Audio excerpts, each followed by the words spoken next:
Hello guys, today is going to be my second foray in my How to Play series, and today I wanted to cover the Burning Wheel.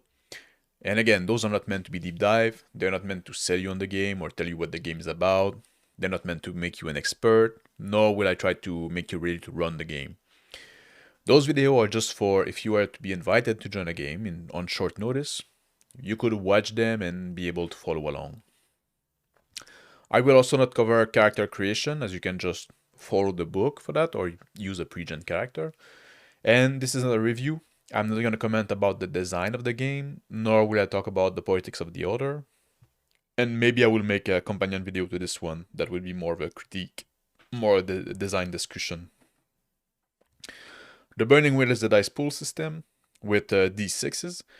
The dice give you success, and in a standard test, you have to beat an obstacle defined by the GM. It's just a number of success you need. In versus test, you have to get more success than your opponent. And then you have graduated test, where you don't have an objective per se, but the number of success you obtain determine how well you perform on the task you're trying to do. Then you have link tests, and those are for more complex action that will require multiple tests with more than one skill, and those can be done by multiple characters. But the success of one test impact the following test. If the previous test was right on the obstacle, you get no modification. If the previous test had more successes than needed, you get an additional dice on your roll. And if the previous test fail, your test obstacle is increased by 1. And this +1 die, or +1 obstacle, is using a mechanic of advantage and disadvantage. If the circumstance of a situation work in your favor, you can gain an extra die, and only 1 dies, and that's if the GM agrees. If the circumstance works against you, your obstacle is raised by 1, and this is not limited to 1. And you can have both an advantage and some disadvantage on a roll, and they do not cancel out. You add both to the roll. Some tests are open-ended, which in those cases you can reroll an additional dice for the 6 you roll. So basically the 6 on the dice explode. So advantage, disadvantage, the type of test, but how many dice do you roll? And what number are you looking for? That is determined by the skill, the stat, the attribute you roll. Each skill, stat, or attribute has an exponent, which is basically the rank or the level of the skill. Burning will use a lot of overly complex and pretentious language. I'll save that for the critique. And they also have a shade that can be black, gray, or white. So the exponent of the skill determines how many dice you roll, and the shade determines the number you're looking for on the dice for a success. Most of your skill are going to be black shade, so you need 4 or more for success, so 4, 5, or 6. If you improve your skill to a gray shade, trees will also count as success. And on a white shade, the 2 count as success as well. So on a white shade, only the 1 gives you no successes. A character can help another character.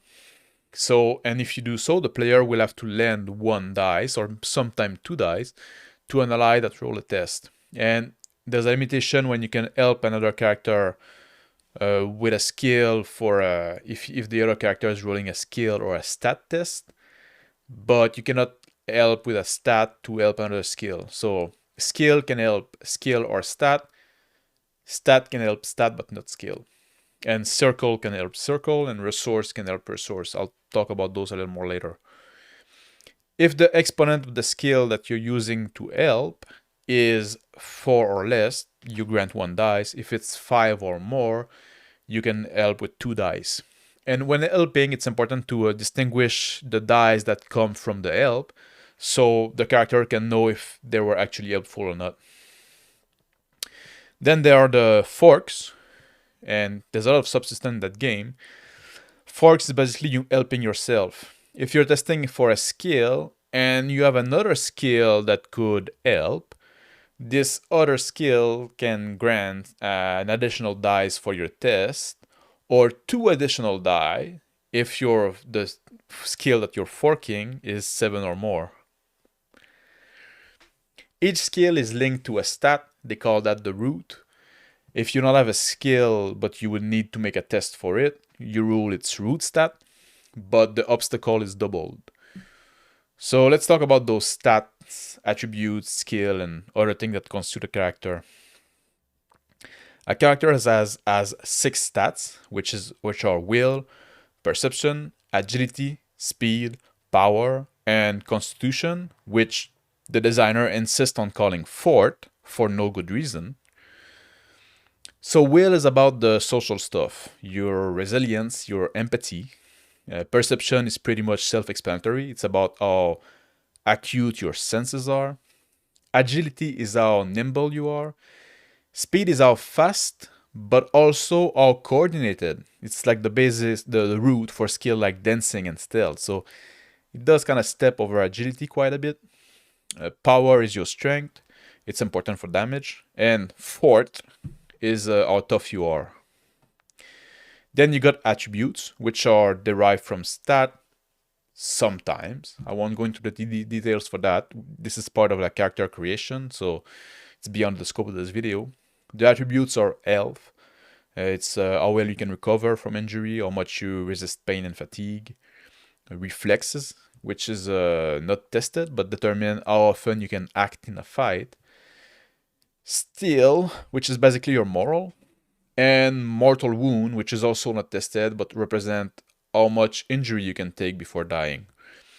And some characters will have additional attribute that can be something like grief, hatred, greed, or fate. That comes from character creation. It's like elves have grief, a dwarf have greed, and orcs have hatred. Then you have circles, which are the people you know that could be useful, and resources, because money and wealth is abstracted in this game. The physical tolerance grayscales are your injuries. Injuries come in 6 levels: superficial, light, medium, which they call midi, severe, traumatic, and mortal. I guess another level that is less than superficial, injury which doesn't cause any maluses. But on the scale will be listed where each of those levels starts, and I'm not even going to try to explain how this is calculated because it's very wonky. Each level of wound gives a specific penalty. Superficial wounds raise the obstacle for every skill, stat, or attribute test by 1. Light wounds remove 1 dice from your dice pool for test, and midi wounds remove 2 dice. Severe remove 3 dice, and traumatics 4 dice, and those effects are cumulative. So having a light and a midi wounds remove 3 dice from your dice pools. The superficial wounds have an exception. Receiving multiple superficial wounds doesn't increase the obstacle beyond +1, but if you get 3 superficial wounds, it is transformed into a light wound that removes 1 dice. When you're going to take damage, it's going to be said as a shade and an exponent, like B3, so you feel one of the circle in B3. All those wounds have to be treated and recovered from individually, and I'm not going to go into that here. As you can see, there's no pre-written skill list on your character sheet. That's because there is a lot of skills. In the book, it's 55 pages, and each page has between 5 and 12 skills. And those skills can get very specific. Like, Beast of Burden wise. You know about Beast of Burden. Or prospecting, if you want to locate veins of precious metal to be mined, but not mine them, because that's a different skill, that's the mining skill. Something that these games focus a lot about are the bits, which are belief, instinct, and traits. And each character will have 3 stated beliefs, and beliefs are very specific things. They can be stuff like all magic users are evil and they must be burned, or like I mentioned in the previous video, always do the right thing, not what is easy or convenient. Or it could be something like everybody deserves a second chance. Or maybe might makes right. Instinct are about what a character always or never or sometime do. They will be stated with stuff like I always X or I never X or when X I Y. You're also gonna have tree, and they can be stuff like I always hide an extra silver coin in my underwear, or whenever I enter a room, I look for every potential exit, or every morning I inspect my arms and armor for any sign of wear and tear, or I always keep my distance from a stranger I encounter on the road. Traits also define your character, but instead of just making them up with Jamie approval, like the belief and instinct, you pick them from a list, and they are three type of traits: character traits, column traits, and die traits. Character traits can be cosmetic or just stuff that doesn't have any direct mechanical impact. If they are cosmetic things, you're not just like somewhat that, you are the epitome of that. If you pick ugly, you're not just like looking like I do, you're truly repulsive. You also have character traits that are non cosmetic, like alcoholic or xenophobic. The column traits are used in a specific circumstance to break a tie or to reroll a skill. Every column trait describes when it can be used. They can also only be used once per session. And die trait gives you bonus die to a skill in certain circumstances. Die trait can be used as often as the circumstances are met. A big part of the Burning Wheel is Arta. Arta is a form of meta currency you can spend to help with tests. In fact, it's three forms of meta currency because nothing can be simple. So you have fate, persona, and deeds. Arta is gained through the bits we discussed earlier. Fate is gained by role-playing your belief or instinct and traits. And it's voted on at the end of session. People at the table go, oh, I think Marcus should earn a fate point for when he did this. You can also gain fate for good roleplay or using the right skill at the right time. Fate is not too rare. A few points can be earned every session. Fate point can be used to make a roll open-ended, or so you to add a so you can ignore the effect of a superficial wound for a test. Persona is gained by having your character accomplish a personal goal, or by being the workhorse of the MVP of the scenario. This is also voted upon by everyone at the table at the end of a session. Persona point are used to add a die to a test, or to ignore the one die malus from an injury for a test, which are the same thing. Or if you're mortally wounded, you have to spend a persona point if you don't want to outright die. The dying and recovery mechanics is a bit beyond the scope of this video. Deed points are earned by accomplishing things that are bigger than the character, like stuff that impacts the setting.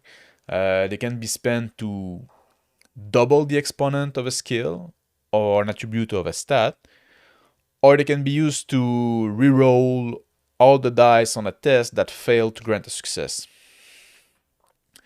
You can only spend 1 point of fate on a roll.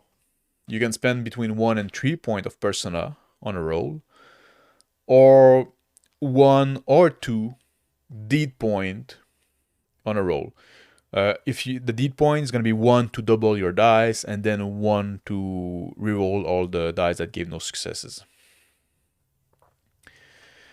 Spending Arta is how you can shift the shade of a skill or an attribute or a stat.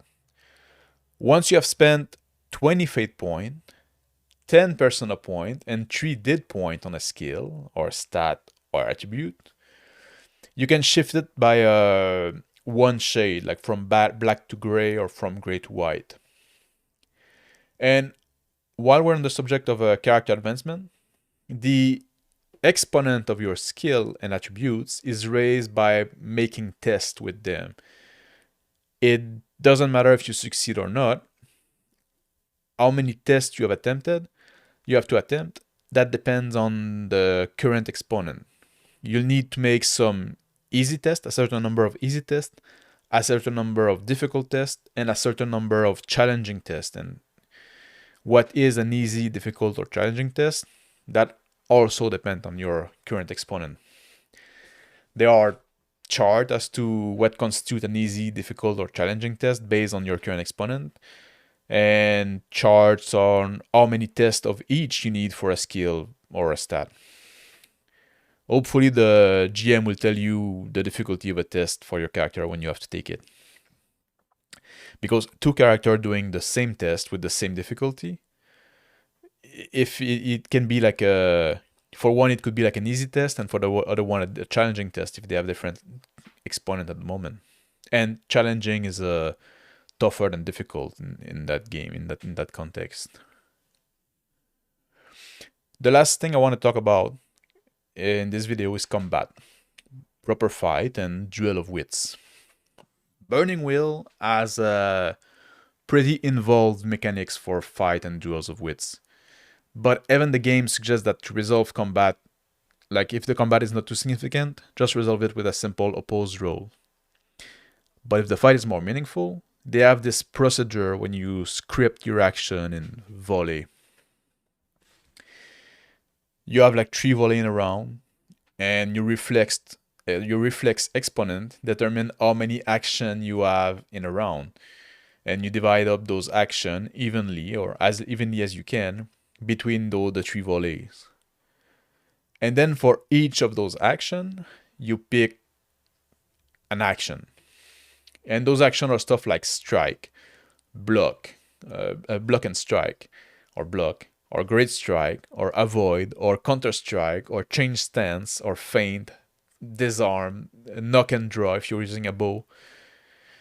There's a bunch of them. The action are then solved simultaneously per volley. So all the action of volley 1 are resolved, then all of the action of volley 2, then all of volley 3. And if you have more than one action, if one more action is done in a volley, you resolve all the action 1 of volley 1, then all the action 2 of volley 1, then all the action 3 of volley 1, before moving to volley 2 and do the same, and then volley 3. Oh, and at the start of each round, you can vie for position. You can disengage, or you can let your opponent come. If you and your opponent vie for position, you're trying to get in the optimal range of your weapon. So you roll speed, and you can get a bonus for the weapon you're using versus the weapon of your opponent. So you have this chart there you have to consult. Like if you're using a spear and your opponent is using as a knife, you have +2 dice.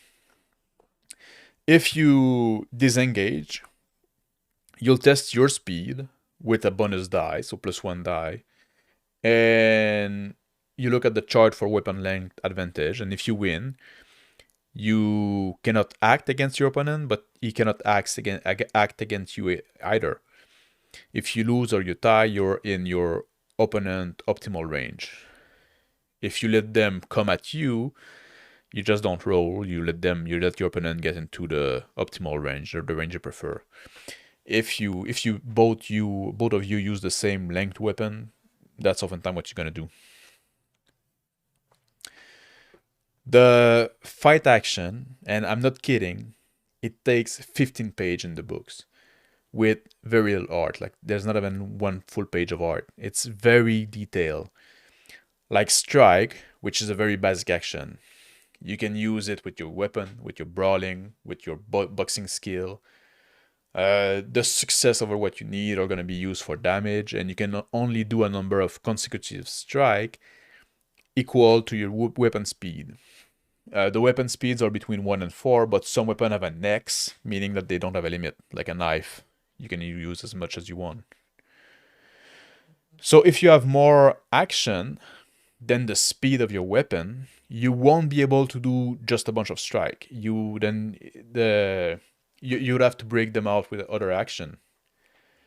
And then there's this chart of how strike is resolved against your opponent chosen action. So if the opponent did a strike or a great strike, you don't roll against his skill. You roll again an obstacle of 1. But if he did an avoid, you roll against his speed. If he did a block, you roll is opposed to his skill, to his and I don't think I can teach you that in the video. You'll have to consult the chart.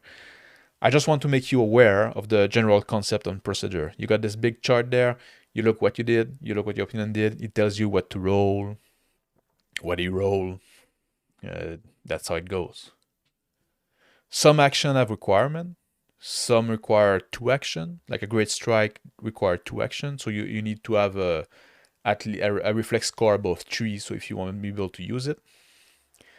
And there are procedure if you're knocked down and you need to get up. And there's procedure for multiple opponent or to switch weapon. The whole thing is like extremely detailed, and this is just for melee. The duel of wits, which are the verbal combat, if you will, and the range combat have their own chart and table and action that you script in volley.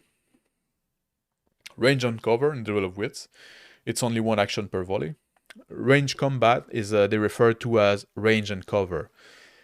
You have action like close, flank, hold position, fall back, or retreat. And you have a range table to compare your weapon with the opponent's weapon. If you're in the optimal range of your weapon, or at its extreme range, or if you're out of range. And this will give you like bonus to or raise the obstacle for your maneuver. If you want to get in cover or change the range. Again, this is not something I can teach you verbally like that. You'll have to look at the chart. And the duel of wits, again, it's the same thing. You script 3 volley at a time.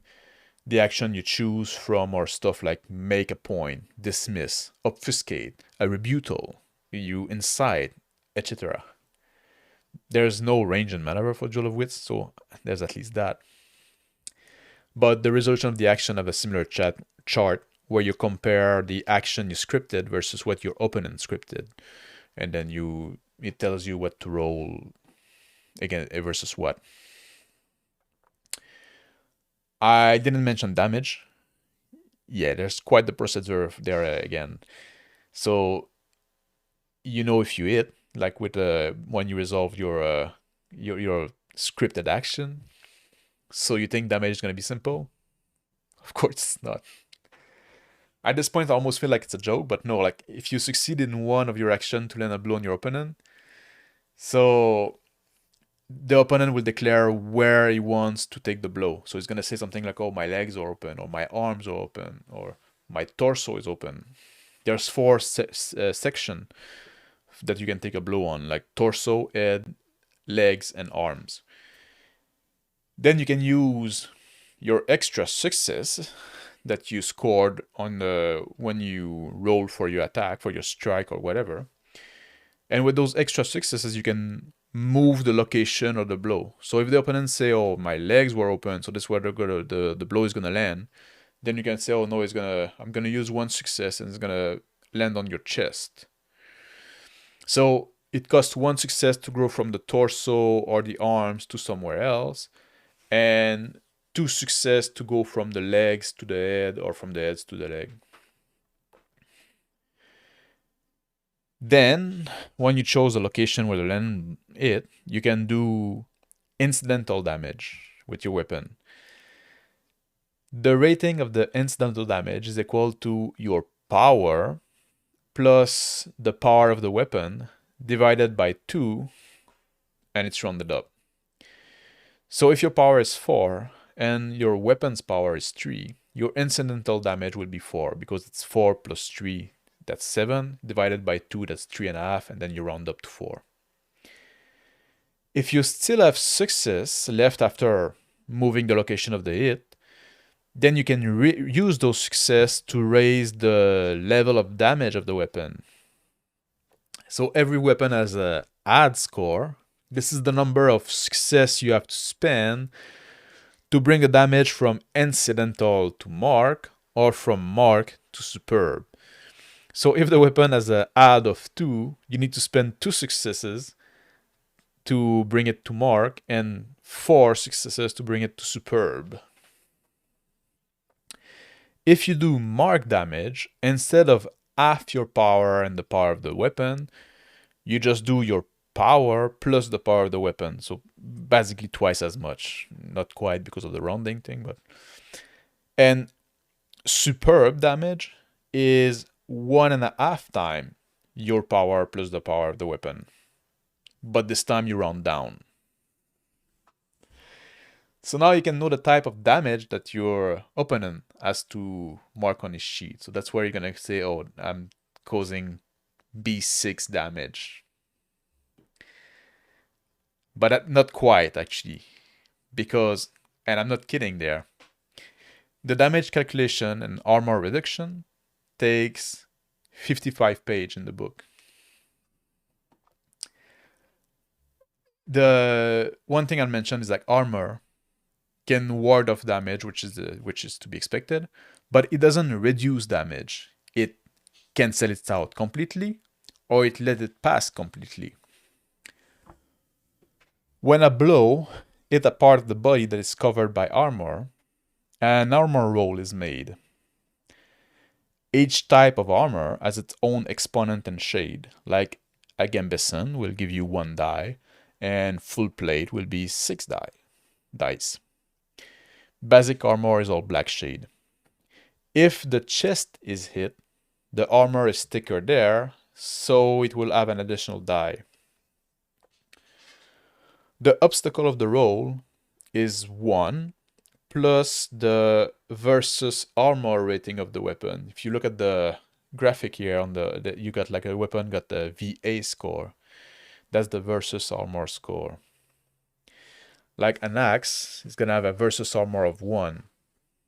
And also some attacks, like the Great Strike, can increase the versus armor as well. So it's gonna give you a +1. And if a character with a power of 7 or more, if you have a power of 7 or more, you also add 1 to the versus armor.